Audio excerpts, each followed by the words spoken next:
The alarm blares. It's the fifth time. Hand reaches under duvet to hit snooze. Your body feels like it's filled with lead, heavy and unmoving. In the quiet space between sleep and wakefulness, a voice begins to whisper, then it speaks, and then it shouts. "Stay," it commands. "Just a little longer. You can do it later." It's a persuasive voice, one that knows all your weaknesses and fears. It calls you names you would never accept from anyone else. It tells you that you are not ready. It tells you that you are not good enough. It tells you that you are not prepared for the day ahead. This internal critic makes even the smallest tasks feel like climbing a mountain. Let's call it the motivation monster. It is real. Its presence is palpable. Its voice is loud. This monster isn't a sign of weakness or a personal failing. It is a universal part of the human experience, a protective mechanism that has gone slightly haywire. Before you can begin to change your relationship with the motivation monster, you need a clear, actionable plan. Grand intentions often crumble under the weight of daily resistance, which is why our approach will be grounded in simplicity and immediate application. You are about to learn 3 specific, practical steps that you can implement the very next time you feel that heavy sense of, "I can't." These are not theoretical concepts to be pondered, but concrete actions to be taken. They are designed to be so easy to use that your monster will barely notice you are making a move, disarming the resistance before it has a chance to build a fortress around you. The first step is about creating separation. We will learn to externalize the voice of resistance, to see it as something separate from our core identity. The second step is about initiating action. We will focus on the smallest possible forward movement, a micro-habit so tiny that it feels almost effortless to complete. This is the key to breaking the cycle of procrastination and building momentum. The third and final step is about collaboration. We will learn how to listen to the monster's underlying fears and use that information to prepare and plan more effectively. Together, these 3 steps form a powerful routine for navigating internal friction on even the most difficult days. This process is built on the principle of micro-habit momentum, small, consistent actions that fly under the radar of our internal critic and rewire how we see ourselves. The first and perhaps most crucial step is to give that inner voice of resistance a name. This simple act of labeling creates psychological distance between you and the thought. When the voice says, "You're too tired," "You'll fail anyway," it feels like an undeniable truth coming from the core of your being. But when you can step back and say, "That's the critic talking. Hello, doubt," you change the dynamic entirely.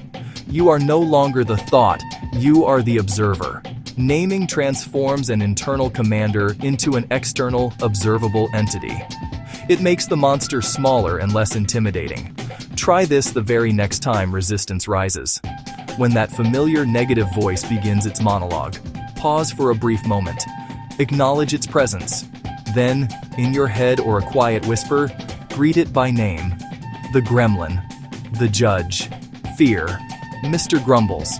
The name doesn't matter as much as the act of naming. Once you've named it, ask one simple question: is this thought absolutely true? More often than not, those dire predictions and harsh judgments are exaggerations, not facts. In that moment of questioning, the thought loses its grip and a space of calm opens. I used to be paralyzed by fear of the blank page. The internal voice, which I call the perfectionist, would whisper, "If you can't write something brilliant from the first sentence, don't bother." Section 4. Step 2. Tame the monster with a tiny habit. Once you have named the monster, created a sliver of space, take immediate physical action. Make it ridiculously small. The goal is not to complete the task, but simply to begin. Big actions trigger alarm bells. A small, non-threatening move slips past defenses. Micro-habit momentum. Tiny, effortless wins build long-term change. Define a starter action for what you're resisting. Completable under 2 minutes, preferably under 60 seconds. Example, work out, put on your running shoes. Example, write, open the document, then type 1 sentence. Example, clean, Put one dish in the dishwasher.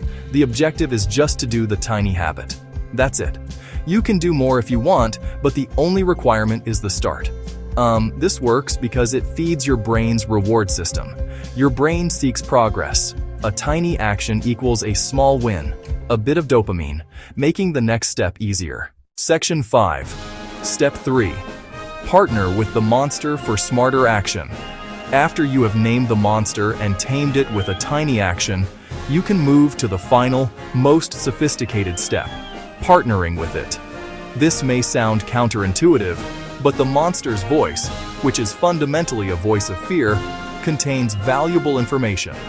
Fear is a protective mechanism. Failure, embarrassment, rejection, wasting energy. By learning to listen to the underlying message beneath the panicked cries of the monster, you can turn it from an adversary into a strategic advisor. This step is about asking your fear, "What are you trying to protect me from?" and using the answer to strengthen your plan. If the monster is screaming that your presentation will be a disaster, ask it, what specifically could go wrong? You'll forget your opening line. You won't know how to answer questions about the budget. This is not a reason to cancel the presentation. It's a specific, actionable to-do list. Practice the opening line until it's second nature. Prepare a one-page summary of the budget to have on hand. The fear, when listened to with curiosity, doesn't stop you. It helps you prepare more intelligently. A friend of mine was terrified of launching her small online business. Her motivation monster was working overtime. No one would buy her products. She would be a public failure. What was it most afraid of? Launching to complete silence, zero sales. This fear became a strategic partner. It pushed her to build a small email list before launching and send samples to friends for feedback. Those small preparatory actions made a successful launch far more likely. It becomes your personal risk management consultant. Section 6. The unstoppable power of micro-habit momentum. The 3 steps, naming, taming, partnering with the monster, are building blocks of a self-reinforcing system. The initial effort to move is immense, but create a wobble, and the next push gets easier. Tiny habits are your first gentle push. Writing one sentence or doing one squat is that initial wobble. You don't need heroic motivation, just put on your shoes and do it. Small consistency builds identity. A teacher chose a tiny rule. Make the bed as soon as feet hit the floor. 30 seconds, a small win that led to tea. Then 1 page, 3 tiny steps that changed her mornings. Sometimes you'll fail. That's part of the process. Failure signals. Make the next step smaller. If flossing one tooth feels like too much, just take out the floss. The goal, forward movement, however small.